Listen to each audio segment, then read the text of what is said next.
啲咁嘅工好難發達嘅，乜你好中意發達嘅咩？梗係啦！至於我啲咁勤力嘅人啊，時時仲開埋夜工添嘅，應該發達好耐啦嘛。勤力就發達噶啦咩？你冇睇新界嗰啲牛，發達嘅人梗係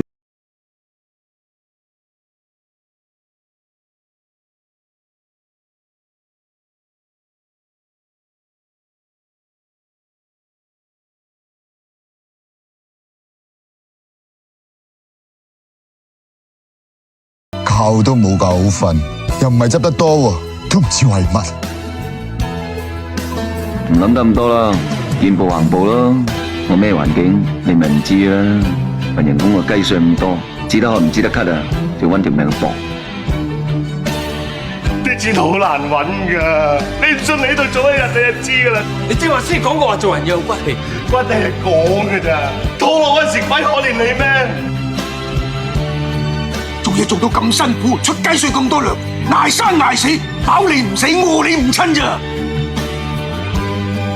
捱到山窮水盡，鞋底都磨住，天唔知地唔知，你唔知我知。人哋識魚翅，你就煮魚翅，冇得比嘅。要比就俾啲心機做嘢啦。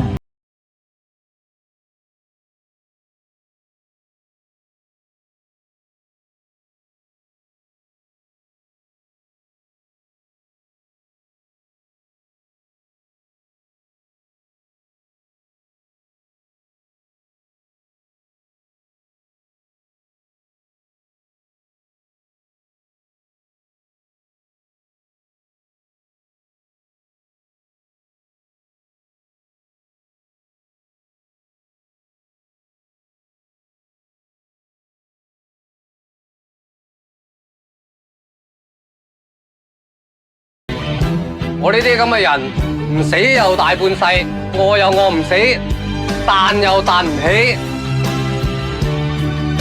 呢個世界冇所謂真定假。如果我哋可以攞咗啲真嘅銀，咁我哋亦都可以做個真嘅人啦，係嘛？我哋都忙緊一個問題，就係錢。錢係每一個人嘅生命動力。呢個世界咩嘢都有個價，包括人嘅青春、理想、良知、公義。唉，呢啲咁嘅工好難發達。